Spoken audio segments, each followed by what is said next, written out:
Yeah, sorry, I'm not sitting through another text scroll. We've been here, you know what's up. It's the 4th video. This recap is really falling into the if you saw the 4 on the box without playing the others and are confused by the story, it's your problem at this point category. Let's jump to the cool shit.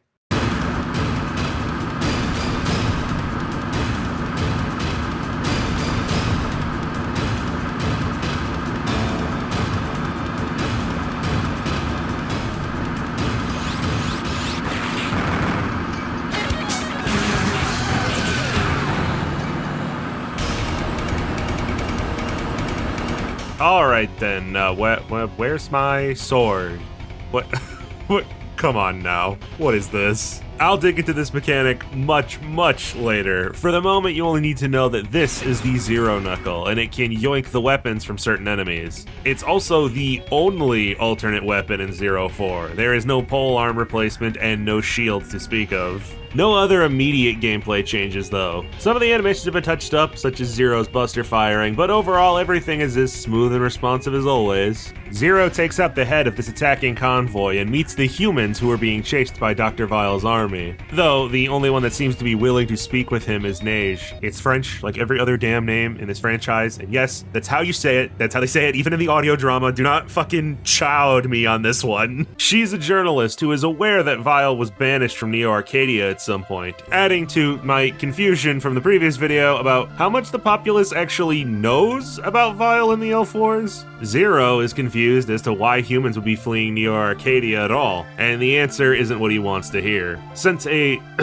certain somebody sent Copy X to the great big recycle bin in the sky, Vile has taken over as dictator. This happened about halfway through 03, but we didn't really get a chance to see how it was affecting the humans who lived there. As expected, Vile gives no fucks about whether someone is Reploid or human. You speak out, you get axed. That simple. Because of this, the remaining humans blame Zero for removing X, who they didn't know was a clone, and allowing Vile to sneak in. So they want nothing to do with him or any other robots for that matter. Neige says they're headed to Area Zero, where another human settlement supposedly exists, which, if you know Mega Man lore, sounds unlikely at first. After the space colony Eurasia crashes into the planet, or doesn't, or only parts of it, determining what parts of X5 are meant to be canon is a pain in the ass. The overwhelming power of the Zero virus aboard the station rips a hole into cyberspace where the climax of the game occurs. By the time of Mega Man 04, the cyberspace anomaly near the wreckage looks to have calmed down, while the climate control and life-sustaining systems from the Eurasia have somehow remained intact and functioning, terraforming the surrounding area into a now habitable region. Even if these humans don't want help from Reploids, CL still insists on following them and making sure they arrive there safely.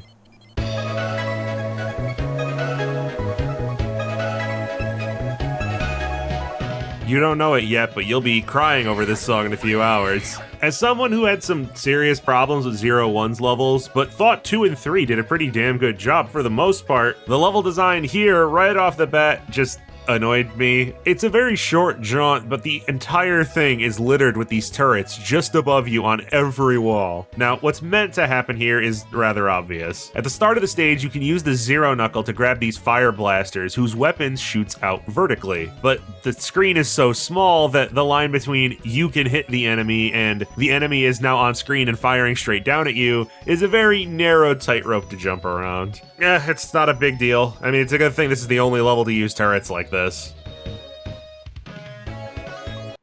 Zero cuts down a classic big goofy mech and finds...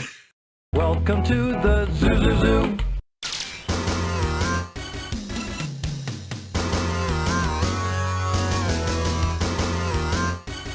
Oh my god, can I stop talking about Battle Network for 10 minutes? Here we have Kraft, leader of one last batch of evil Reploids, the Einherjar, named after warriors from Norse mythology who train in the afterlife until they are needed during Ragnarok. Like always, I'm sure they have backstories and such that have no bearing on the game at all because nobody actually gets character development on screen around here. You usually have to buy a $30 album or something. They're not having any of this freedom nonsense and insist that the humans should just stop complaining and be forced to stay in their shitty dictatorship, even if they have to destroy Area Zero to force them out. Better warn that caravan of humans they're about to be exploded, and they do not give a single rat's ass about what Zero and CL have to say. The humans insist on staying and still hate us, so we'll have to work some magic from the shadows to keep them alive. Vile's goons are attacking the various support systems and climate controls for Area Zero, trying to wipe it out entirely. Thus, another silly, colorful robot war begins. The act of even picking a stage itself has been jiggled around a bit.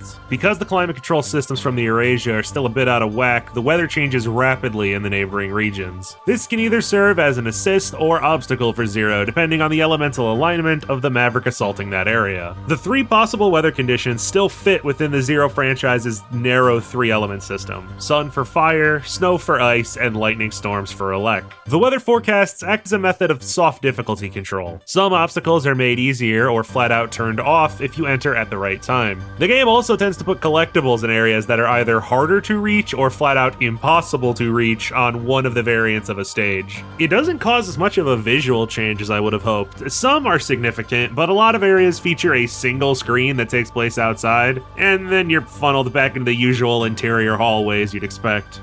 But that's not really the important part. The reason the weather system is a good addition is how it affects stage rewards. Completing a level on its harder weather condition is now the way you unlock new EX skills. Hell, it's actually the only way you unlock new elemental attacks at all because the chips have been removed. As long as you play on the harder difficulty, it doesn't matter what your rank is at the end of a stage. This way, there's still some form of challenge in obtaining all the extra abilities, but also, the game isn't funneling you to play one specific way and memorize every stage. Now, the only issue is I don't think the game tells you about this, and if you didn't know about it, then you wouldn't have access to any elemental attacks at all. At least not for a decent chunk of the game. Ignoring that small issue and some of the other progression system changes we'll talk about later, with the removal of rank requirements, you can just play the game at your own pace with your preferred playstyle and not feel like the game is pushing you to ignore all of its upgrade systems. Alright, now that we're ready to pick a level, let's go Mega Man Zero. Hit me with those iconic jams.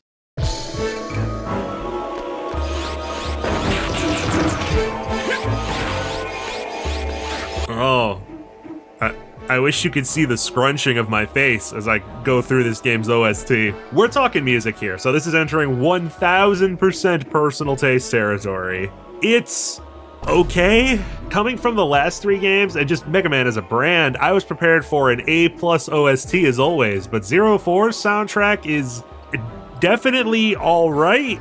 There are a couple of good listens. The final boss and credits theme are top contenders for best music in the series, no mistake. But some of the tracks just feel lifeless and dull, and all the higher energy tracks are tainted by instrument choice. The game is obsessed with this awful sounding GBA fake electric overdrive guitar. Like, if you like it, more power to ya, but it grates on my nerves something fierce. There are so many songs where it starts out sounding great, and then bam, the ghost of Mega Man X3 arrives to screw it all up.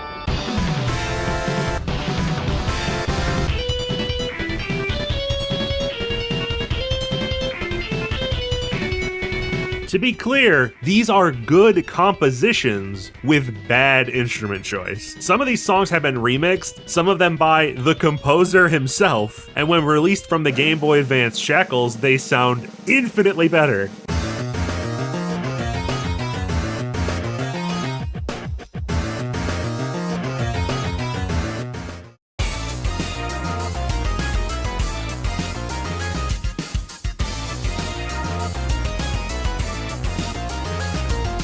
Anyway, finally, back to the stages. We're offered the full 8 from the start this go around. The cutscenes and interval stages still exist, but they occur after a certain amount of mavericks are defeated rather than clearing a specific set. Let's pick a handful and see what we got.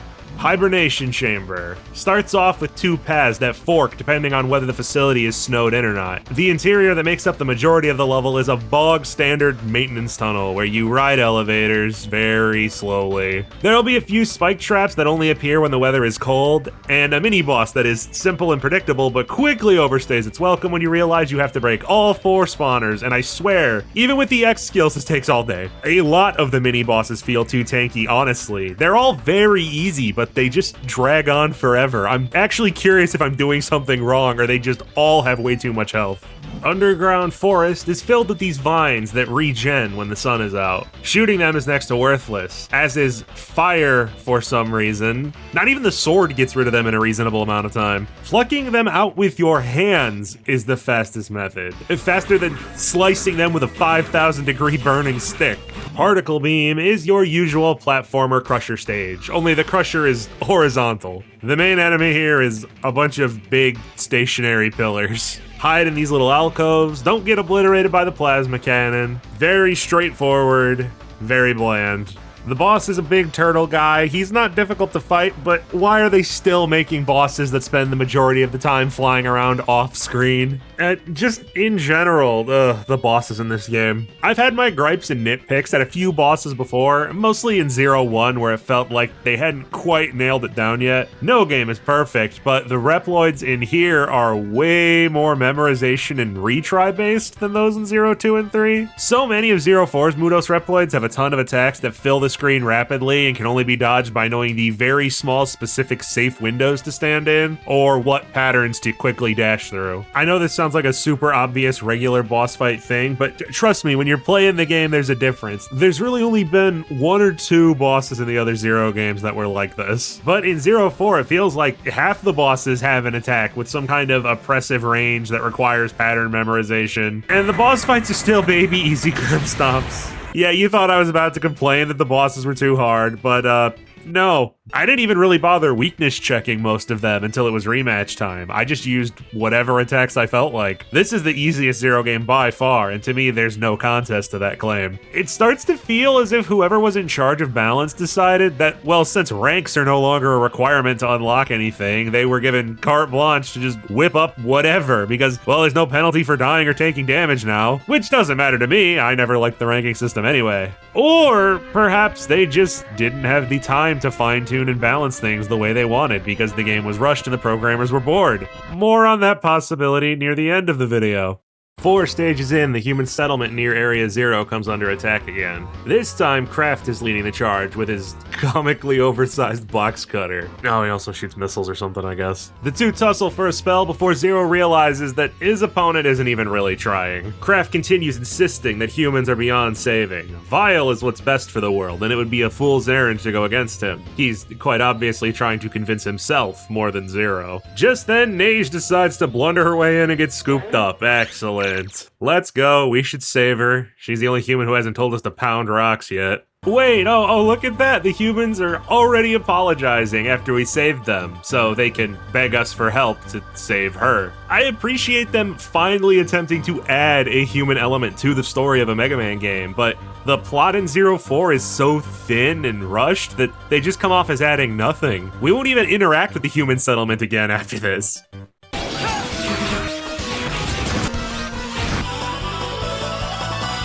She was hoping to talk to Kraft before she left because... What? Yeah, okay, I thought I might be misreading the intention here, but then Kraft warps in a second later to confirm that no, Neige and Kraft are like a thing? The pair first met some time ago when Kraft saved Neige while she was out doing her reporter shenanigans. What a bizarre side story to add halfway into the 4th and final entry. Got Zero feeling like a third wheel in his own send-off game.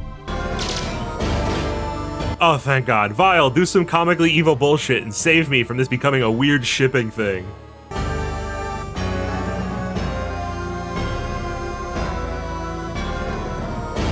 Think fast, Chucklenut!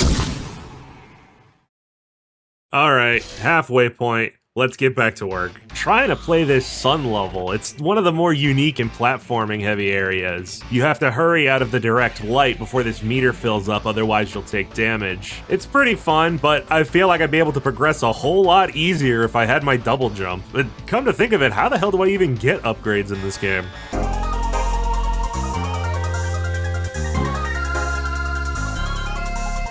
I've done a ton of rambling about game systems so far, but I haven't mentioned how the cyber elves work, nor have I brought up any armor upgrades or augments. That's because both of these have been totally overhauled once more, even though 03's approach to both of these systems worked perfectly. Let's start with the worst change, the parts. 04 has no armors or forms. It uses the chip upgrades from 03, but they are no longer discovered via crafty exploration. Rather, they are tied to one of the most blatant cases of buy the strategy guide I have ever seen. And my last video was about a bunch of RPG post games. Mechanaloids now have a chance to drop parts when defeated. You take these parts to Servo and combine them to forge new chips. There is no crafting list. This is done blindly for the most part. Chips are not like program advances from Battle Network for a comparison. There is no educated guessing. The formulas are very rigid and nonsensical. You would have to be extraordinarily, superhumanly lucky to make any of these on accident. And even if you did, it would probably be a useless one. There's no safe way to test combinations either. If you try to make something and it fails, it just creates a pile of junk and consumes the materials. I guess you could save scum this, but at that point you're cheating anyway, you might as well just check online.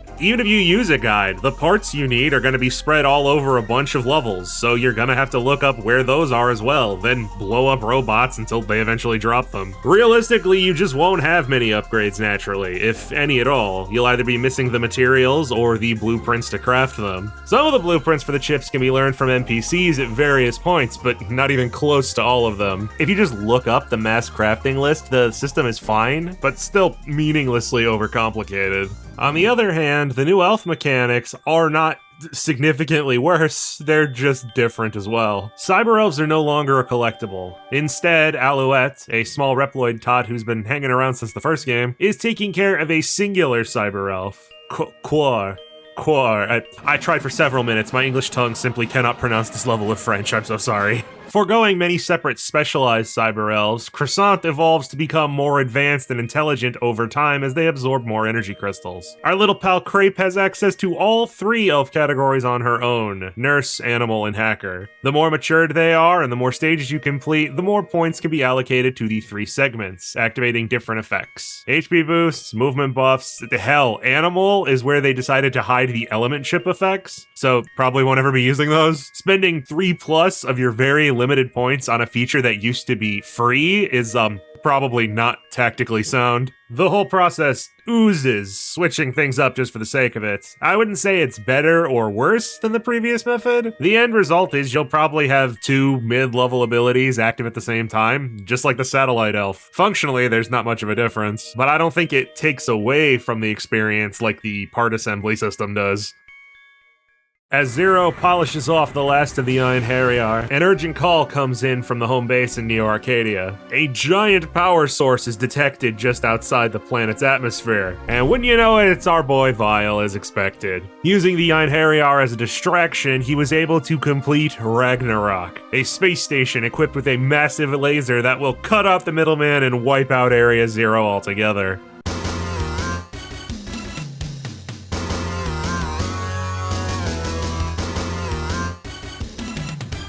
Oh, thank goodness. Kraft seems to have had his change of heart and has manually overridden the laser from aboard the station. Oh, god damn it. Well, as long as we hurry up and get there as quick as we possibly can, How the fuck do I get past this? No, seriously, I've been here for like 20 fucking minutes. You can't dash under it. What are you supposed to... Oh, you can grab these. So you're supposed to drop through the platform and then hold up, and oh, okay, I get it. All right, that wasn't too long of a delay. I'm sure we can still make it, and oh my god! At least Lyle's probably dead. That's good. Thanks, buddy. I'm still gonna have to beat you up, though.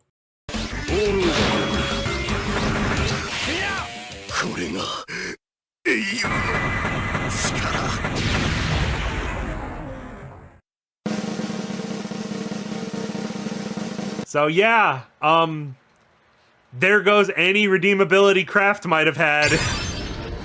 millions dead, if you read the right supplementary material. Exactly, like, the supplementary material makes this so much worse, because again, like, from just playing the games, you would have the idea that Neo Arcadia is, like, an average to small-sized city where, like, maybe a couple thousand people are alive. No, 20 million. Number one victory royale. We're only Reploids designed for war. It's not our place to change the world. It is, however, apparently our place to get blamed for it every single fucking time.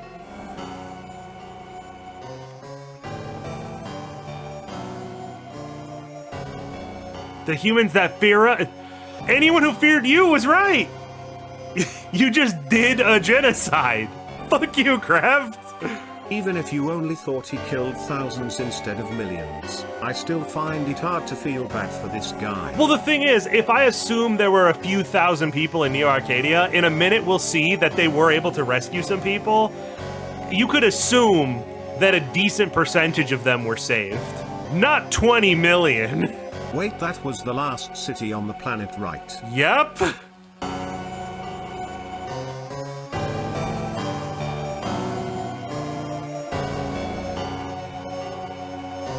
You just got rid of all of them, but I'll try my best, dickface. Rippin' piss, bozo. As one would expect, given his recent actions, Kraft has seen humanity fail time and time again and refuses to trust them with their own fate. Zero responds with the same thing he said all the way back in that first audio drama I showed you guys, way back before he was sealed away, telling X that while he's not sure he trusts humanity, he does trust X and his faith in them. Once again cementing that even if he doesn't have the answers or some flawless sense of justice, Zero trusts the people close to him and will fight for their beliefs no matter what. Kraft is defeated, but expressly does not explode, so you know what that means. With Ragnarok shut down and Vile nuked from orbit, the remnants of Neo Arcadia look for survivors around the ruined city. While Zero expresses remorse for what he had to do, Neige thanks him regardless, as the crew decides if yet another campaign of violence solved anything. So, the space station is still working. There shouldn't be anybody up there able to operate the damn thing, but I think you have a good guess who. Whoever's manning Ragnarok is just gonna knock it from the sky and slam it into Area Zero as a last resort. Bastard locked the door on us this time too. Neige sends the Resistance coordinates to a jamming array beneath Neo Arcadia that Zero needs to shut down for the transporter to function. You go back and forth through 4 hallways, then fight a wall. Because this is Mega Man, there's always a pissed off wall. Then Zero is set through the trance circuit, but is given a physical form in the cyberspace so he can delete the protection program guarding the station. This level has the best visuals in the game without question. It's a shame that the boss is a big circle with 3 health bars that just spins and slowly lobs balls at you.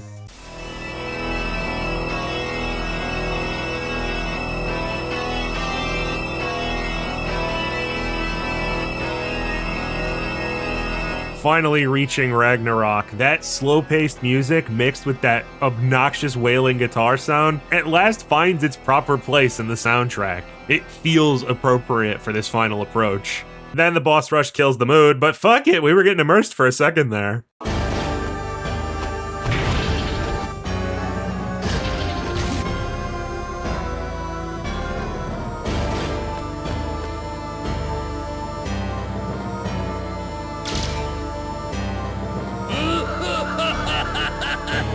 Hello, Vile. Fancy seeing you here. He regurgitates his awful backstory I already told you about in the last video. X and Neo Arcadia gave him the dumbest punishment ever, wandering the wasteland, unsupervised, with an invincible body that never ages. You think they would have just turned him into a brain in a jar and locked him in a box or something.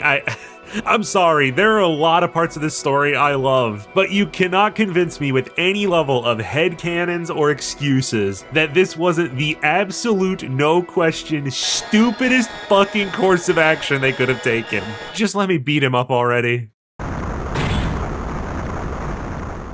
いそうだとざれ言だ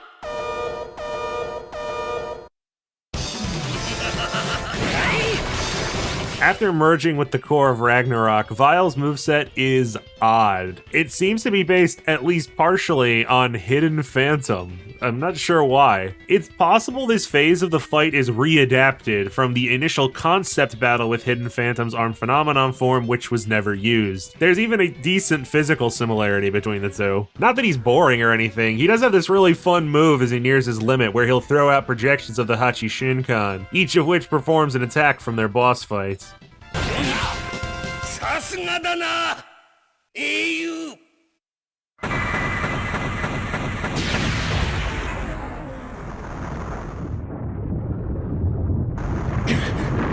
落下が止まらないゼロもう限界高度だわこれ以上落下スピードが上がったらゼロを地上に転送できなくなってしまうお願い戻ってきてまだだまだ終わらんよ死ねんこの程度では死ねんのだバイル無駄だもはやランナロクの墜落は誰にも止められんゼロもうダメ戻ってきて早くいやまだ手はあるバイルごとコアを破壊さえすればラグナロクは崩壊するバラバラになれば大気圏との摩擦で全て燃え尽きるはずだそんなことをしたらあなたはできるかね貴様にそんな真似がレプリロイドたちの英雄である貴様が人間を守る正義の味方が地上の人間を守るためにこのわしを守るべき人間であるこのわしを倒そうというのか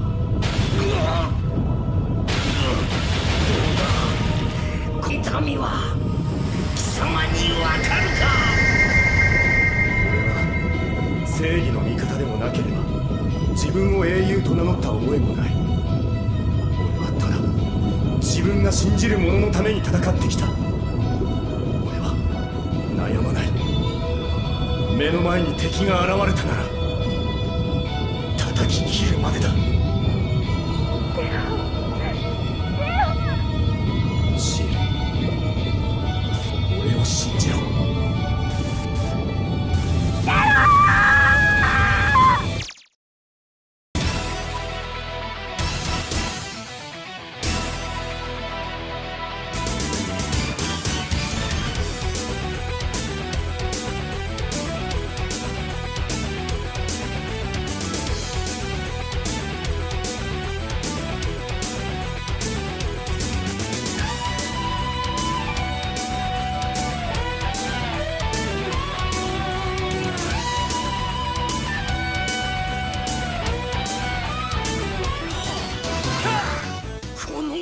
わしが人形の時に滅べ滅んでしまえ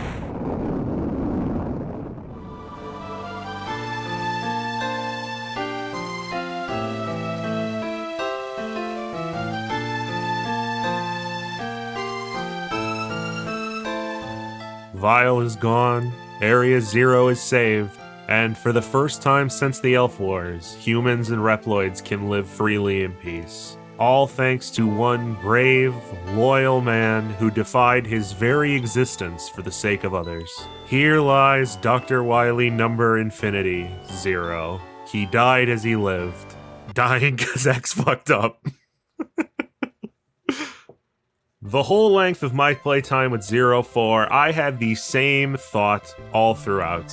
Did anybody want to make this game? This is gonna be a hell of a tangent, but stick with me, I promise it all wraps up in the end. Story's up first. There's nothing in me that can deny the quality and impact of the ending. It's spectacular, and the last half hour of the game earns 04 a lot of goodwill and slack that it would not have otherwise. If you took away that final cutscene and boss fight, I feel like people would be a lot harsher on this game. The first 80% has next to no plot advancement or cutscenes at all. You have the intro, then you go save Neige, and that's all until you've beaten the Iron Heritage. necessary are. Even once you do, Kraft and Neige's relationship goes nowhere. They have that single scene together halfway through. Then Kraft dies unceremoniously with no climactic moment or interaction from the pair at all. And Neige is bummed for one text box, and that's it. That plotline is over. I know when you complain about a storyline being unsatisfying in a piece of fictional media, people will come out of the woodwork and say, well, sometimes in real life, that's just what happens. And that's fine, I guess. It works very rarely, but mostly it's just a cop-out for not being able to write a satisfying character arc or conclusion. It doesn't even work as a tragedy because, like I said, Neige barely has a reaction and the two barely had any screen time together.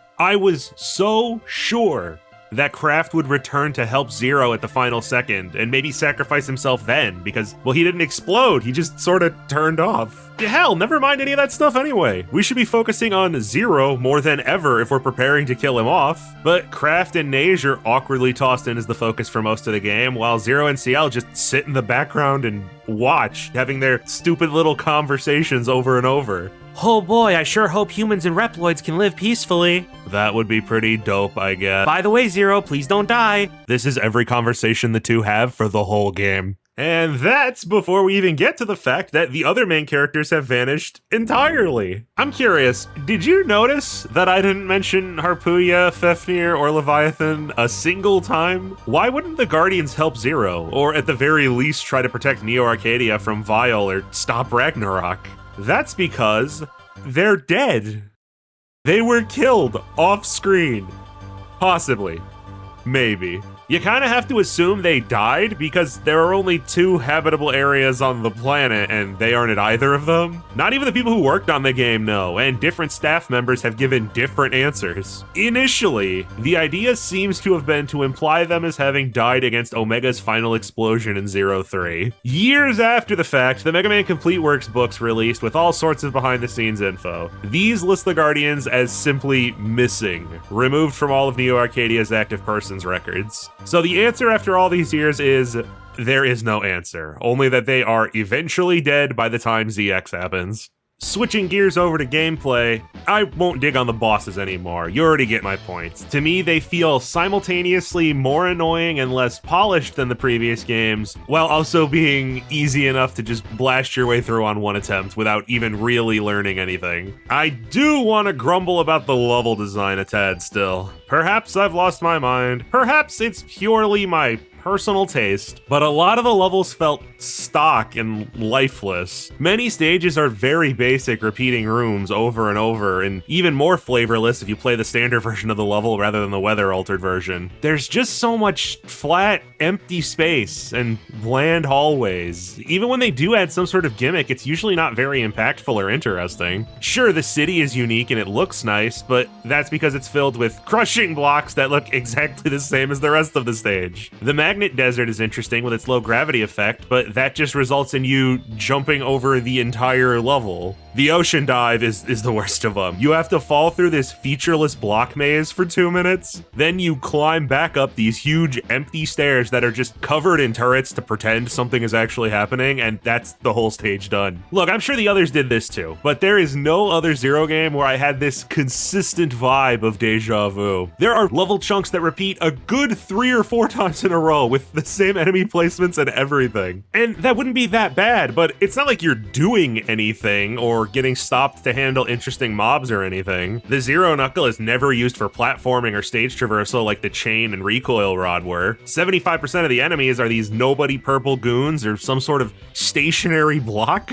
And the obstacles are, I swear, it's as if every surface in the entire game has a turret glued to it. If for 1 second you make the foolish decision to stop watching for turrets for even a fraction of an instant because, well, you just passed 6 other walls covered in turrets, surely the game is done by now, you will be smited for your arrogance. Sure, I struggled with a few stages in the prior titles, but at least struggling is an action that involves your attention. These levels were putting me to sleep. Sure, there's a hard mode to unlock by beating the story, but that's basically just gimped mode, and brings us right back to the old ranking system thing where you have to memorize all the stages and boss patterns so you can do better on your next playthrough. My next playthrough. That's just it, isn't it? That's the simple phrase that explains my disconnect with a lot of the design choices in the Zero games. We're gonna talk about the Zero Knuckle now. The Zero Knuckle will take the weapon of just about any mook you give the old reach around. Its range is, well, 1 arm's length, so it's pretty short, and it isn't an instant kill, so it's possible you'll try to grab something, the enemy won't die, and you'll take damage. That can be mitigated with practice. The reason for my apathy with the Z Grabber is that it takes up 1 of your 2 weapon slots. This can be a severe detriment, because there's a chance that the item you grabbed has very limited ammo or specific range, and you have to give up either the Buster or Saber to use it. Logically, these stolen arms will either put you at a long range or short range disadvantage that you'll have to offset by using the Buster or Sword. And hell, oftentimes the weapons also have limited uses or an ammo count. What this all means is that in order for the trade-off to be worth it, the arms you steal need to be better than either the Buster or the Saber. If they're not, then there's no reason to use them. Most of the weapons you could grab with the Z-Knuckle are worse than the Buster or Saber. That isn't to imply that there aren't usable weapons to steal, but when the best ones I can remember off the cuff are the axe or these knives from Vial Phase 1, which are really just saber swings you don't have to charge up, the system does feel superfluous and gimmicky. Very rarely the game will do something clever with the grabby hand. In Hibernation Chamber, I saw an enemy that looked like it was holding something, so I snatched it. This let me use the disc to open a door later on, to get a sub-tank near the end of the stage. This was the first level I played, and was the most clever I ever felt using the Zero Knuckle. It was basically downhill from there. It doesn't help in situations you think it would be useful. So then you have like these dark cyber elves who will like eventually possess these bodies. When you're trying to get the thing that these guys drop, they will never possess the bodies, I swear to God, it takes forever. But, so I was like, oh, so you use the light on them, and you could, like, kill them or something. I'm like, no. No, it just slightly pushes them out of the way, which you don't need to do, because they're not a threat to you in any way. Because you can just go right under them. But you can... but is helpful in situations that feel like the other weapons should accomplish the same thing just fine. There are a few interesting interactions with some of the bosses, but in terms of practical use, you're better off just hitting them with a regular attack instead. I almost never use the Zero Knuckle because I felt it was the optimal choice for any encounter. I used it because I was making a video about the game and needed to experiment to find things to say about it. And because of that, I can say with 100% sincerity, the Zero Knuckle is the perfect weapon for this series. The Zero Knuckle is a gimmicky ability with very specific usability that, while giving access to a few incredible use cases, is quite hostile towards casual players thanks to its lack of activation range and many useless options, while also requiring tons of practice, game knowledge, and experimentation to get the true hidden value out of it. The Zero Knuckle is Mega Man Zero. It's okay, it has its high points, but it also has some low points and fluff that could have been reworked or trimmed out. While it's fun to mess around with, its true worth can only be squeezed out by a dedicated few. Here comes a potentially spicy opinion I've arrived at after all the time I've spent on these. The Zero games are actually the easiest Mega Man platformer series, easier than Classic or X. Barring the level design jank present from screen size limitations, all of the challenge is self-imposed. If you don't give a shit, you can just use all the Cyber Elves, sub-tanks, ignore Hunter rating, and tear the entire game in half, because the game is balanced around a no upgrade run. Sure, it'll be more boring because you won't get any extra moves or abilities, but hell, you could do it. So why wouldn't you? The answer is self-imposed challenge, and it's where all the difficulty and depth of the Zero game stems from. The only reason you would bother to learn combos to beat bosses quicker, the only reason you'd memorize every stage and enemy behavior is if you want to get an S rank. I'm not saying there's anything wrong with viewing the game this way, and wanting to play stages over and over, learning to speedrun them as fast as possible, far from it. What I am saying is that the Zero games cater themselves primarily to that audience, with choices like the ranking system, grindy upgrades, and low base health that the game penalizes you for raising. Like, the game is trying to get you invested in some honor system where you engage with as few of its mechanics as possible and learn to just sprint past everything. But look no further than the hard mode, which usually turns off all upgrades and even saber combos and charge shots. And like I said, There isn't a thing wrong with that. Look at the crazy prevalence of challenge videos all over the internet. Obviously, there's an audience for this sort of thing. But if that's sort of creating your own fun out of artificially limiting yourself to improve, go for high scores, if that stuff isn't in your wheelhouse, you won't be getting everything Mega Man Zero has to offer. In fact, some of the games, like the first two, will be actively hostile towards you if you don't play that way. Enjoy grinding E-crystals, stupid. Whew. Now that I feel I've finally managed to explain my opinions on the series properly, it's time to answer that question I posed a moment ago. Why does 04 feel so weird to me? Why do I get the impression that it's just less inspired than the others? I waited until the last moment to tell you this because I didn't want it to color your opinions on the game too early. But in an interview with US Gamer, Takuya Aizu, the producer of the Zero series and the president of Inti Creates, stated pretty directly that they did not want to make this game. They thought 03 was a perfectly fine ending, but Capcom came around clanging their tin cup begging for more. The original plan was to release what Aizu described as 01.5, a game that would take place during the Zero timeline that we hadn't seen. That way they could preserve their desired ending. But Capcom insisted on a numbered sequel. He also says in the interview, though this might just be a joke, that they killed Zero so they wouldn't get asked to make 05, which if true is hilariously petty and I'm all for it. Look, I might be coming off wrong here. I'm no 03 glazer. It wouldn't even make my personal top 5 Mega Man games. But I also genuinely believe that it is the series' peak, with great levels, vastly improved progression systems, a good story, and an almost perfect ending. All they had to do was slap Vile into that big robot at the end and have him die. Omega would have made an excellent final boss. The Zero trilogy could have ended with Zero defeating, metaphorically and literally, all of his sins and self-doubt before moving on to forge a better future. We did not need this game, and to be transparent with my feelings on the situation, I get the vibe that Inti Creates felt the same way. 04 feels like a very unconfident project, constantly trying to justify its existence by outdoing everything that 03 did, as if the developers themselves were just trying to do anything different to avoid boring themselves to death on a project they weren't very enthusiastic about. Overhauling all of the progression systems, adding 2 slightly different versions of each stage, introducing a bunch of characters with their own nothing plot that has nothing to do with Zero, while completely sidelining the actually interesting existing characters. The result is a game that is commendable, considering the circumstances it was made under, but feels a little rough and unpolished because it's overstuffed with new shiny things that were changed or added just for the sake of saying they changed or added something, because there was nowhere major left to improve after 03 basically perfected this formula. I wouldn't even call it close to bad, even if I personally would put it beneath 03 and 2. However, 03 pushed the series structure to its limit, to the highest level it could have possibly achieved on the hardware and resources it had. So in the end, I guess my middling impression of 04 makes sense. When you've already reached the top, there's nowhere to go but down.